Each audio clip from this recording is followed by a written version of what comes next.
Halo guys, apa kabar kalian semua? Semoga kalian sekeluarga selalu sehat dan dalam lindungan Tuhan ya. Semoga dilancarkan juga rezekinya. Di video kali ini, Mince akan membawakan alur cerita film tentang bertahan hidup. Film ini mengkisahkan tentang seorang wanita yang selamat dari bencana nuklir. Kemudian suatu hari dia bertemu dengan seorang pria yang mengubah hidupnya. Dan tiba-tiba ada orang ketiga yang membuatnya bimbang dan ragu dengan pilihannya. Ya udah, tanpa berlama-lama lagi, langsung saja kita masuk ke dalam alur ceritanya.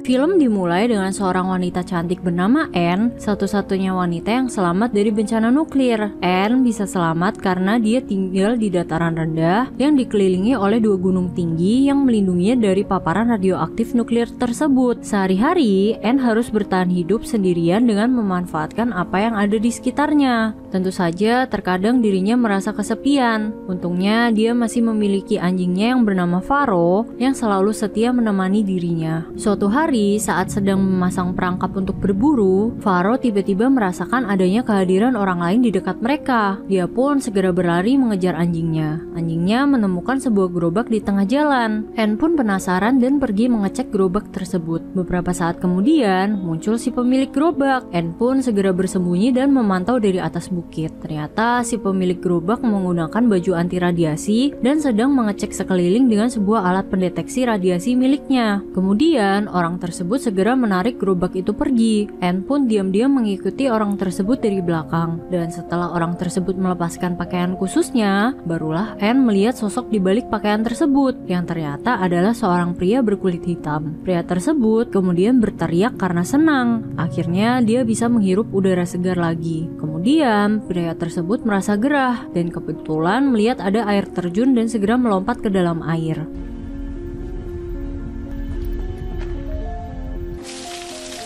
Anne pun segera berlari mengingatkan pria tersebut untuk segera keluar dari air, karena ternyata air tersebut sudah terkontaminasi radiasi nuklir yang berbahaya bagi tubuh manusia. Pria tersebut sontak terkejut melihat Anne dan menodongkan pistol ke arah Anne. Namun setelah dirinya merasakan ada yang tidak beres dari tubuhnya, dia pun segera keluar menuruti perkataan Anne. Benar saja, sesaat setelah dirinya naik ke daratan, dia pun langsung mengecek dengan alat. Alat tersebut pun berbunyi menandakan bahwa dirinya sudah terpapar radiasi nuklir. Kemudian dia pun mulai muntah-muntah karena tubuhnya bereaksi terhadap radiasi nuklir yang sudah meracuni tubuhnya. Untung saja dia memiliki obat penawar di dalam gerobaknya. Tetapi karena tangannya sudah tremor, dia pun meminta bantuan kepada Anne untuk segera menyuntikkan penawar tersebut. Kemudian mereka berdua pun berkenalan dan pria tersebut memperkenalkan dirinya bernama John. Melihat John yang sekarat, Anne pun kasihan dan segera menolong John. Dia menyikat dan menyiram tubuh John yang sudah terpapar radiasi. Kemudian Anne membawa John ke rumahnya untuk dirawat. Anne juga membawa gerobak John ke rumahnya. Setiap harinya Anne dengan sabar merawat John dan tidak lupa untuk rutin menyuntikkan obat penawar. Anne juga dengan rajin mendoakan John karena dirinya merasa senang. Akhirnya dia menemukan adanya orang lain yang masih selamat dari bencana ini. Anne berdoa agar John bisa cepat pulih.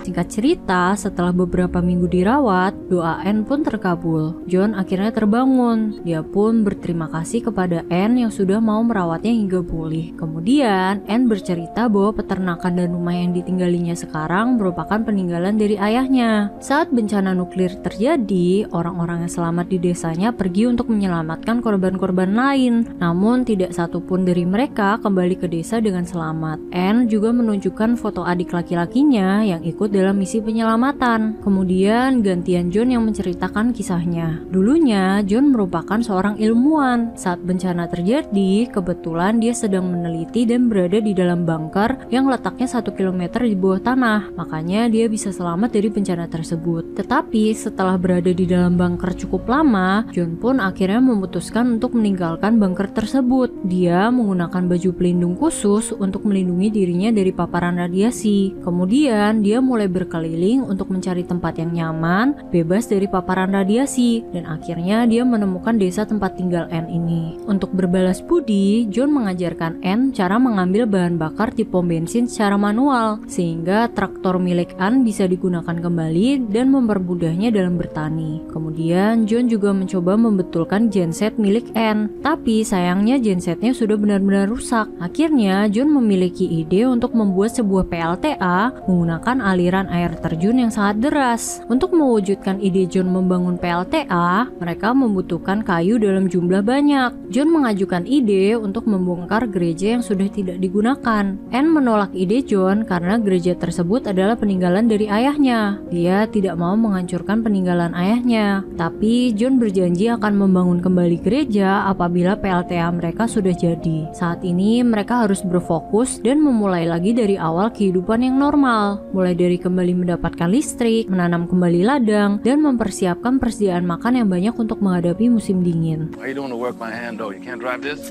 I grew up on a farm. And then we should definitely keep the church. I know you. Keesokan harinya, saat sedang bekerja, Anne mencari John yang tidak ada di mana-mana. Ternyata John sedang mabui di sebuah supermarket. Sepertinya John sedang lelah dengan keadaannya yang selalu membutuhkan bantuan Anne untuk segala sesuatu. Akhirnya Anne pun membawa John yang sudah mabui itu untuk pulang ke rumah. Saat mencoba melepaskan sepatu John tiba-tiba mengamuk pada Anne dan mengatakan bahwa dia tidak butuh bantuan. Kemudian John pun mengusir Anne keluar dari kamar. Pagi harinya John pun meminta maaf karena semalam dirinya mabui berat dan tidak bisa mengontrol emosinya. Anne pun memaklumi hal tersebut dan sudah memaafkan John. Hari itu mereka lewati seperti biasa dan malam harinya mereka makan malam bersama dan berdansa romantis. Goldfish, bacon, snack, crackers. Okay. I don't need your help.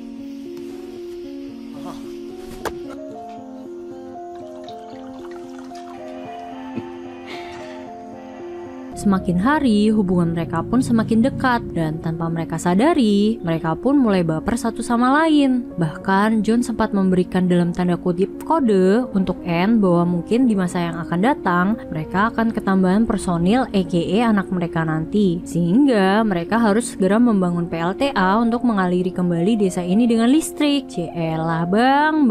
Anne yang sudah terlanjur baper ingin melakukan hal yang lebih lanjut. Ya kalian tahulah bercocok tanam gitu maksudnya. Tapi saat itu John menolak. Bukannya John tidak mau, tapi saat ini dirinya ingin fokus untuk pembangunan PLTA dan ladang pertanian mereka terlebih dahulu sebelum menambah personil dari hasil cocok tanam mereka. Dia ingin menata masa depan mereka terlebih dahulu. Anne pun mengerti dan menerima keputusan John yang memikirkan masa depan mereka. Keesokan paginya, Anne akhirnya mengizinkan John untuk merobohkan gereja agar PLTA mereka bisa segera dibangun. Tapi John menyuruh Anne untuk berpikir-pikir lagi karena John tahu bahwa gereja itu sangat berarti bagi Anne. Masih ada proyek lain yang bisa mereka kerjakan terlebih dahulu sebelum memutuskan untuk membongkar gereja. Siang harinya Anne pun pergi berburu. Saat sedang berburu, Faro anjingnya tiba-tiba berlari karena mencium keberadaan adanya orang asing. Anne pun bertemu dengan seorang pria asing bernama Caleb. Caleb meminta segelas air kepada Anne karena dirinya merasa sangat haus. Anne pun kemudian mengajak Caleb ke rumahnya.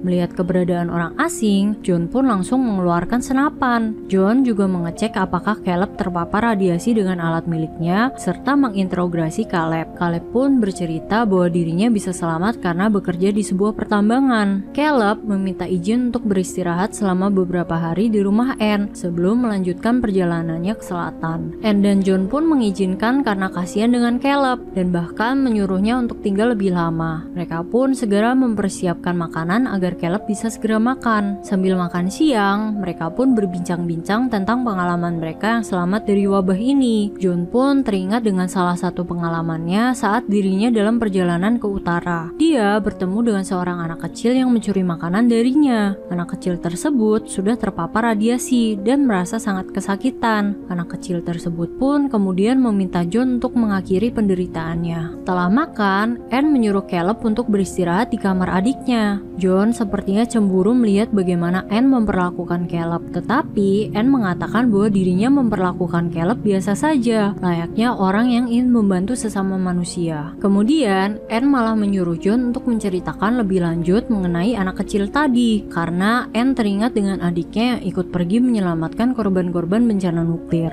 Awalnya John ingin menutupi hal tersebut, tetapi karena Anne memaksa, akhirnya John pun jujur bahwa anak kecil tersebut adalah benar adik Anne. John pun sangat menyesal karena telah mengakhiri hidup adik Anne. Yeah, but should probably rest up a couple days. I was really sick of being on my own, you know. Keesokan harinya, Anne masih bersedih dengan kematian adiknya. Akhirnya, John yang mengajak Caleb untuk berkeliling. Saat sedang berkeliling, Caleb mendengar ada suara ayam kalkun dan mengajak John untuk berburu. Sambil berburu, Caleb menceritakan tentang kabar burung yang dia dengar, bahwa di kota Anson masih ada orang yang selamat. Ada sekitar 3 keluarga yang tinggal di kota tersebut. Caleb pun mengajak John dan Anne untuk pergi ke sana. Tetapi John mengatakan bahwa mereka bisa membangun kota seperti Anson apabila pembangunan PLTA mereka berhasil. John sudah berencana untuk membangun PLTA, namun proyek tersebut terhambat karena mereka kekurangan bahan bangunan. Sedangkan Anne tidak rela apabila gereja milik ayahnya dibongkar. Saat mereka bertiga makan malam bersama, Caleb membahas tentang pembangunan PLTA dan menyinggung untuk membongkar gereja milik ayah Anne. John pun merasa canggung dan tidak enak terhadap Anne. Tetapi Anne justru mendukung dan menyuruh John untuk segera melakukan proyek PLTA tersebut. Akhirnya John pun senang dan meminta Caleb untuk ikut membantunya membangun PLTA. Eggs and occasionally meat from the chickens.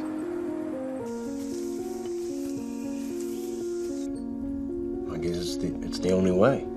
I said we didn't have to do the water project. Keesokan harinya, pembongkaran gereja benar langsung dilaksanakan. Mereka bertiga bekerja sama untuk membongkar gereja dan mengumpulkan kayu-kayu untuk pembangunan PLTA. Selagi bekerja, Caleb curi-curi pandang terhadap Anne. Sepertinya, Caleb menyukai Anne dan mulai melakukan modus tipis-tipis untuk mengambil hati Anne. Caleb melihat Anne yang sedang merenungi kenangannya di dalam gereja tersebut. Caleb pun berusaha mengambil hati Anne dengan mengajaknya berjalan-jalan untuk menghiburnya. Anne menceritakan kepada Caleb bahwa John sangat terobsesi dengan listrik. Walaupun dirinya yang memberikan izin kepada John, tetapi Anne tetap menyayangkan bahwa John harus membongkar gereja. Menurut Anne, lebih baik dirinya hidup tanpa listrik daripada harus membongkar gereja peninggalan ayahnya tersebut. Saat mereka kembali, John menatap mereka berdua dengan penuh cemburu. Melihat kedekatan Anne dan Caleb membuat John semakin cemburu buta. Malam harinya, dia berkata pada Anne bahwa dia ikhlas jika Anne ingin memilih Caleb karena menurutnya mereka berdua sangat cocok. John mengatakan bahwa dirinya yang orang kulit hitam ini tidak akan pernah pantas bagi orang seperti Anne. Anne pun terkejut dan merasa kecewa dengan perkataan John. Allie, why it survived what you and I did because we have. It's fine, okay? It's fine. Beberapa hari kemudian, pembangunan PLTA nampaknya ada kemajuan. Caleb mengorbankan dirinya dengan menggunakan baju khusus untuk masuk ke dalam air yang terpapar radiasi demi pembangunan PLTA. Malam harinya, mereka merayakan pembangunan PLTA yang sudah mencapai 80% dengan makan malam mewah dan minum-minum manja. Setelah itu, mereka pun menyalakan lagu dan mulai berdansa. Kemudian, Caleb pun mempunyai ide untuk bermain game di dalam danau. Mereka harus berlomba menemukan botol yang ditenggelamkan ke dalam danau. John pun mendapatkan giliran pertama untuk mencari botol. Kemudian, dia mempergoki Caleb dan Anne yang sedang saling menatap penuh cinta. John yang sudah tidak tahan pun segera bertindak. Saat perjalanan pulang, John berkata kepada Anne bahwa dia sangat mencintainya. Sesampainya di rumah, setelah mandi, Anne berharap bisa manja-manja dengan John. Namun, Anne harus kembali kecewa karena ternyata John sudah tertidur pulas. Kemudian, dia pun pergi ke toilet, tetapi ternyata Caleb sedang memakai kamar mandi tersebut. Entah apa yang ada di pikiran Anne malah masuk ke dalam kamar mandi dan menutup pintunya. Dan ya, kalian tahulah apa yang terjadi setelah ini. Mereka berdua pun asal oleh manja dan bercocok tanam ria.